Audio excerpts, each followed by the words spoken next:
Bueno chicos, continuamos con patología apendicular.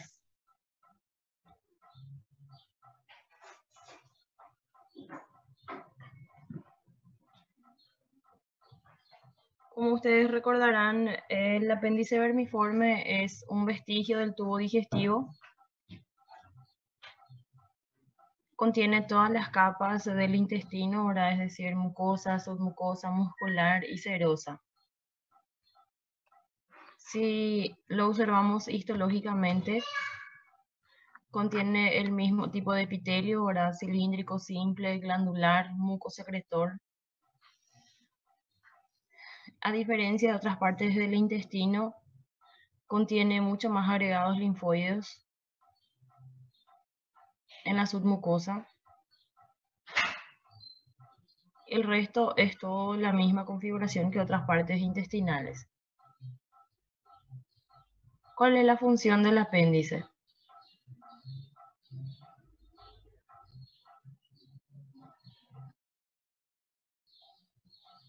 Reserva de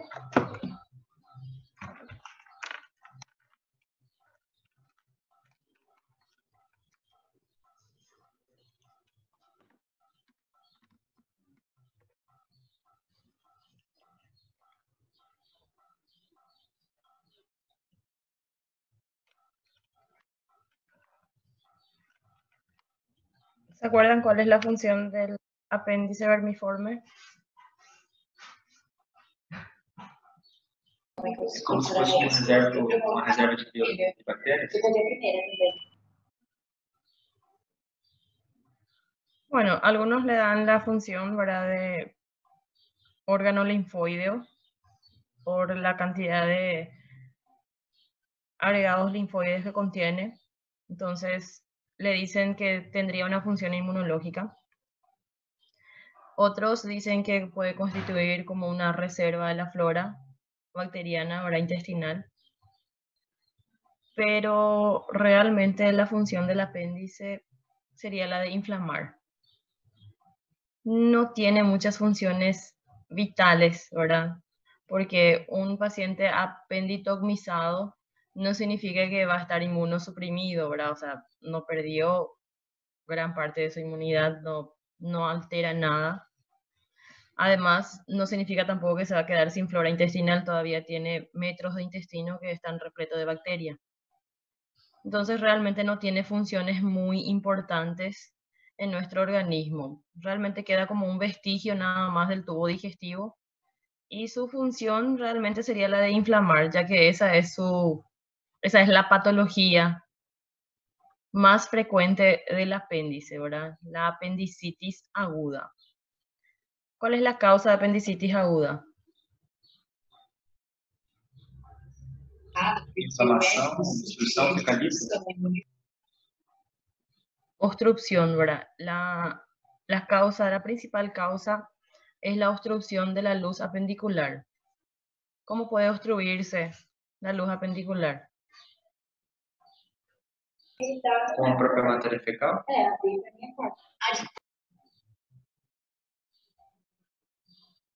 Fecalito, ¿verdad? Una de las causas más frecuentes de obstrucción del apéndice es un fecalito, ¿verdad? La materia fecal que se endurece, forma como una piedra y se incrusta entonces en el orificio del apéndice, causando su obstrucción.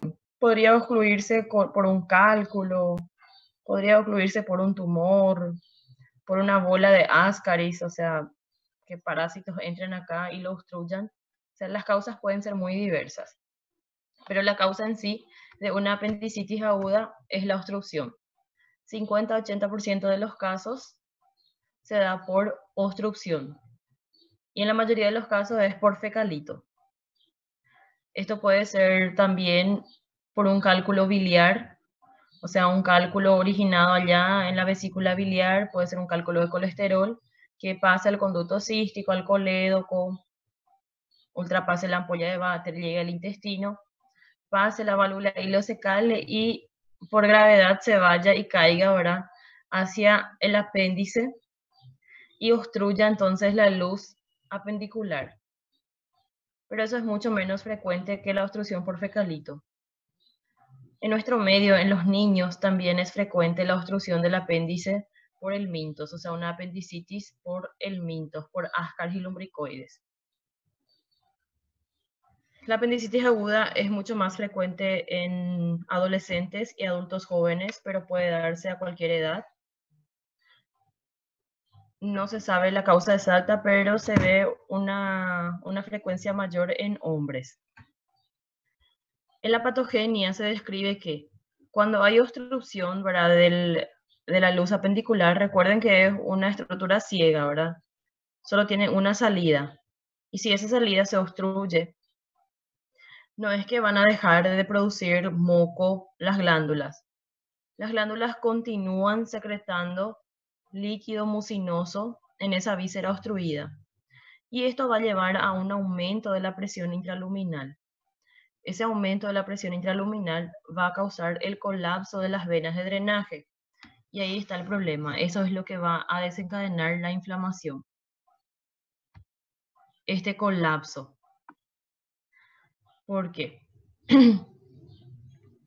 Al aumentar la presión, entonces, intraluminal, lleva al colapso de las venas de drenaje y esto causa una lesión isquémica. Esa lesión isquémica favorece la proliferación bacteriana, lo que va a inducir una respuesta inflamatoria. Como ya dijimos, ¿verdad? 50% de nuestra materia fecal está compuesta por bacterias. Entonces hay muchas bacterias allí y estos proliferan aún más y desencadenan una respuesta inflamatoria. Va a ocasionar la migración de neutrófilos. Los neutrófilos pueden infiltrar todas las capas del apéndice, desde la mucosa hasta incluso la serosa, el tejido graso periapendicular también podemos encontrar células inflamatorias. Entonces vamos a encontrar edema inflamatorio con exudación.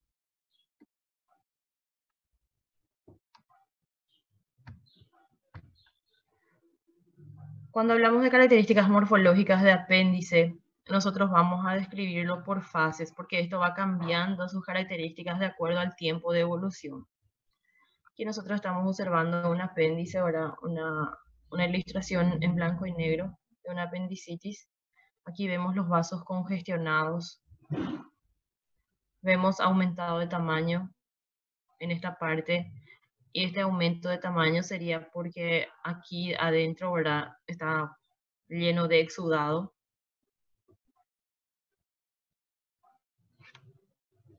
Aquí vemos lleno de exudado. Esto es una inflamación supurativa, ¿verdad?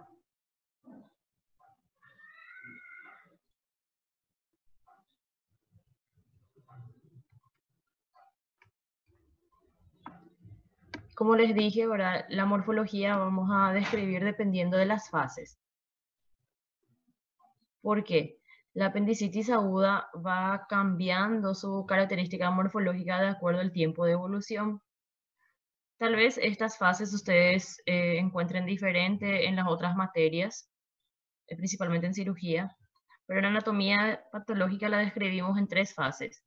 La apendicitis aguda incipiente o precoz, la apendicitis aguda supurada y la apendicitis aguda gangrenosa.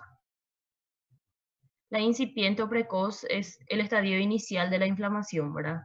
En donde vamos a encontrar de que la obstrucción, dijimos, de que causa un colapso de drenaje, entonces vamos a encontrar en la superficie los vasos congestivos. Esto hace que la serosa se torne una membrana rojiza o un color mate, puede tener un aspecto granular. Vamos a encontrar el infiltrado inflamatorio en todas las capas, pero ese infiltrado inflamatorio es modesto, o sea, no hay tantas células inflamatorias en esta primera fase. Pasando el tiempo, a partir de las 24 horas en adelante, tercer día, sobreviene la apendicitis aguda supurada, en donde ya llegan muchísimos neutrófilos y, como ya dice, supurada, ¿verdad?, produce pus, porque aquí comienza el combate entre neutrófilos y bacterias, entonces comienza a haber detritus celular. La apendicitis aguda supurada se caracteriza por abscesos dentro de la pared apendicular en cualquiera de las capas, o sea, vamos a encontrar pequeñas áreas, o sea, focos localizados de necrosis licuefactiva. Esto puede acompañarse de ulceraciones y desprendimiento de la mucosa, ¿verdad? Foco de necrosis supurada en la mucosa. Y obviamente esto se puede observar a la macroscopía, ¿verdad? En la serosa, por ejemplo, esas áreas de supuración, de una coloración amarillenta. Pasando el tiempo, puede sobrevenir la apendicitis aguda gangrenosa, y esto se da principalmente por las bacterias y la isquemia, en donde vamos a observar una necrosis gangrenosa que le da un aspecto de color negro verdoso a la pared apendicular. Esto se extiende hasta la serosa. En esta fase, el apéndice está frágil y se puede deshacer fácilmente. Y ahí es la fase en donde puede complicarse fácilmente rompiéndose. La rotura del apéndice lleva a una complicación que llamamos de peritonitis, que también es una urgencia quirúrgica.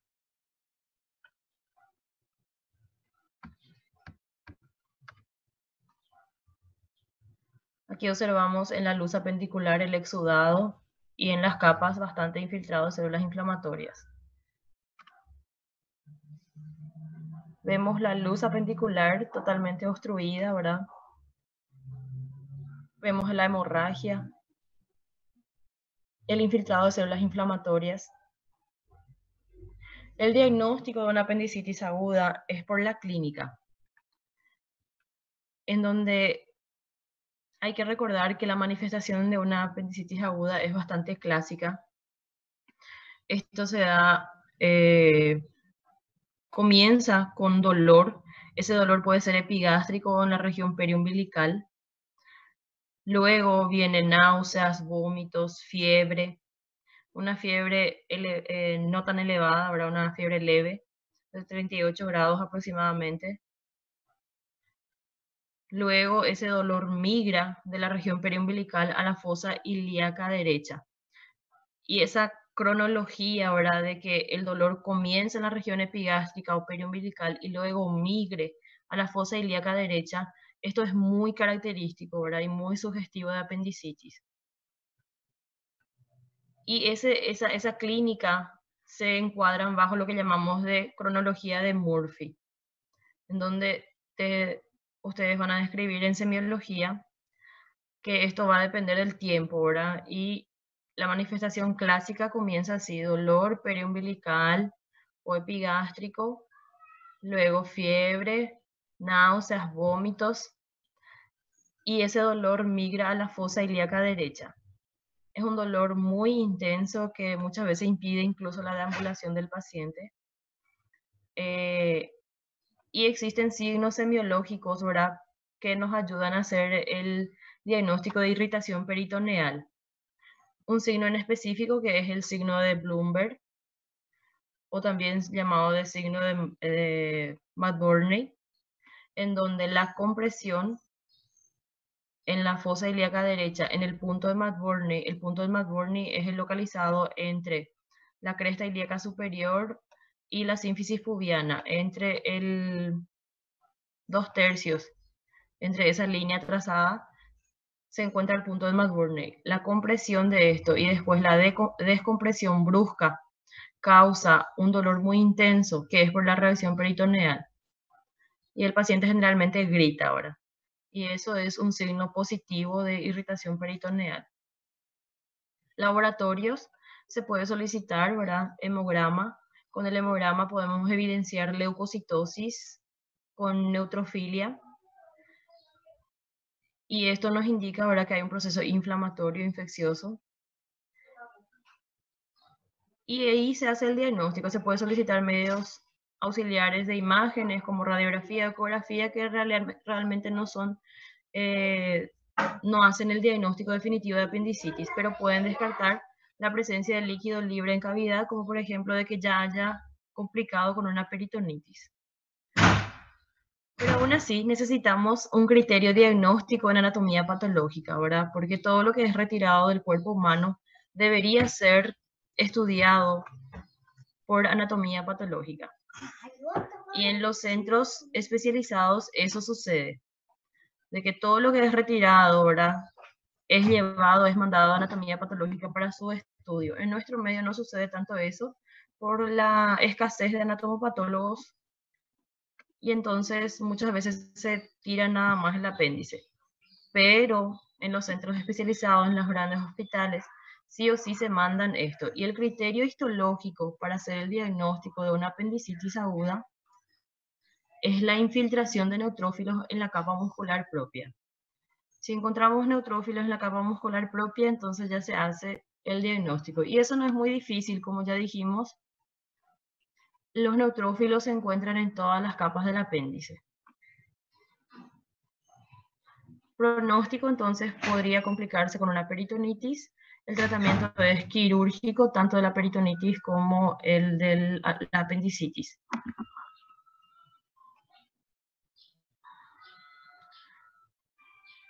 Los tumores que pueden darse en apéndice están, por ejemplo, el cistoadenoma mucinoso. Este es un tumor benigno y, como dice su nombre, cisto, ¿verdad? Tiende a formar un quiste.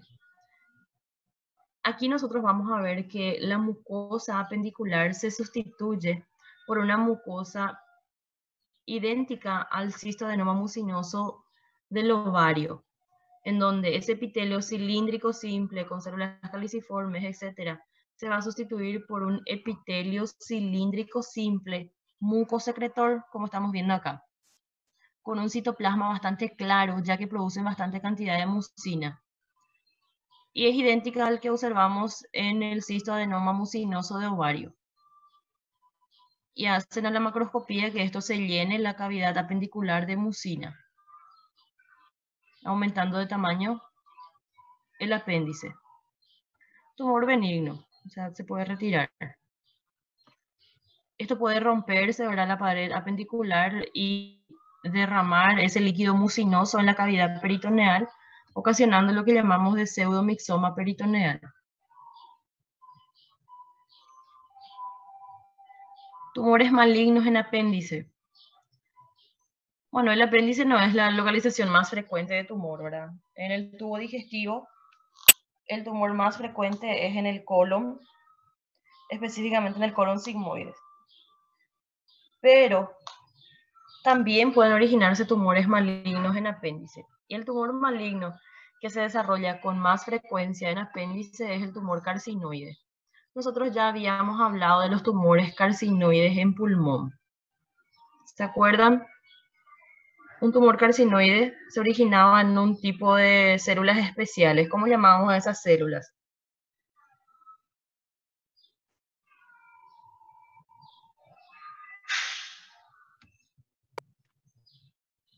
Mesenquimal. De acuerdo, profe. ¿No se acuerdan que yo le mandé a averiguar a ustedes qué era el sistema PUT? Justamente para que no se olviden más. Parece que van a tener que volver a averiguar. ¿Se acuerdan que el sistema APUT es el sistema endocrino difuso? Que dijimos de que las células endocrinas, o sea, que células productoras de hormonas no solamente se van a encontrar en las glándulas endocrinas, sino también podrían estar dispersos en los órganos, como en el tracto respiratorio, en el tracto digestivo. Y aquí en apéndice también se encuentran esas células del sistema endocrino difuso. Y en esas células se originan entonces los tumores carcinoides. Estos son tumores, es el tumor apendicular más común, ¿verdad? Son tumores pequeños que miden entre 2 a 3 centímetros de tamaño, se proyectan como una tumefacción bulbosa, sólida, blanquecina. El hallazgo puede ser incidental, ¿verdad? Porque no producen mayores sintomatologías, no llegan a producir compresión ni nada porque es de pequeño tamaño. Pueden llegar a ocasionar síndrome carcinoide, pero es raro también, ¿verdad? porque recuerden que se originan en células neuroendocrinas, ¿verdad? Entonces pueden producir neuropéptidos, hormonas y pueden manifestarse con un síndrome carcinoide. Generalmente afectan la punta del apéndice. A la microscopía, nosotros vamos a ver de que las células tumorales se pueden disponer en islotes, como en este caso, forman pequeños islotes, o pueden disponerse en trabéculas, en fibras, formando estructuras glandulares o incluso láminas indiferenciadas. Están compuestas por unas células con un citoplasma granular, rosado, o sea, eosinófilo, un núcleo oval, arredondeado, de manera puntiforme, pequeño. Y realmente es un tumor que es maligno, carcinoide, ¿verdad? Es maligno, pero que rara vez hace metástasis, casi nunca producen metástasis. Son localizados exclusivamente allí y casi nunca producen metástasis. Si lo hacen, diseminación, se diseminan en los ganglios linfáticos regionales nada más. El pronóstico entonces es favorable, ¿verdad? Con la retirada quirúrgica, básicamente es curativa.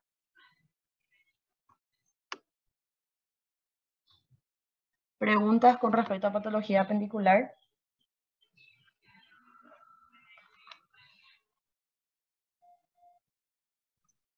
No, profe. Muy bien, entonces chicos, voy a llamar la lista si prestan atención en sus nombres.